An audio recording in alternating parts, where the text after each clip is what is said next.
Today we have two cats, one Choco and another one is Cherry. Persian and এ হলো cross. Basically দুইটা বাচ্চা খুব শান্ত স্বভাবের। ওর মায়ের নাম Nancy. Unfortunately Nancy is not here today.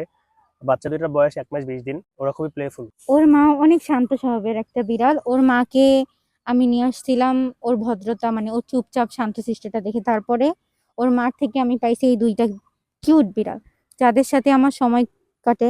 আমি এদের সাথে খেলে আমার ডিপ্রেশন সবকিছু মানে রিমুভ করি বলা যায়। মানে এরা আমার লাইফে আসা একটা বেস্ট ডিসিশন বলে আমি মনে করি। ওর মাকে কোথা থেকে পাইছেন? ওর মাকে পাইছিলাম আমি এক ছোট ভাইয়ের কাছে আর কি। ওর কাছে ছিল, বাট অনেক অসুস্থ হয়ে গেছিল। তারপর ওকে নিয়ে আসছি আমি, যে অনেক শান্ত স্বভাবের বিড়াল এরকম হয়তো পরে নাও পেতে পারি।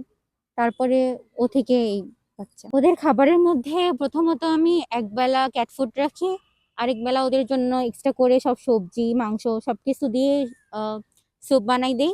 আর একবেলা ওদের জন্য আমি ভাত রাখি। হয়তো বিড়ালের জন্য ভাত অনেকে ইফেক্টিভ মনে করে না, বাট আমার ভালো লাগে ওরা যখন ভাত খায়, ওদের স্বাস্থ্য সবকিছু ঠিক থাকে। আর ওদের স্বাস্থ্য দেখে বোঝাই যাচ্ছে যে ওরা আমার কাছে অনেক ভালো আছে।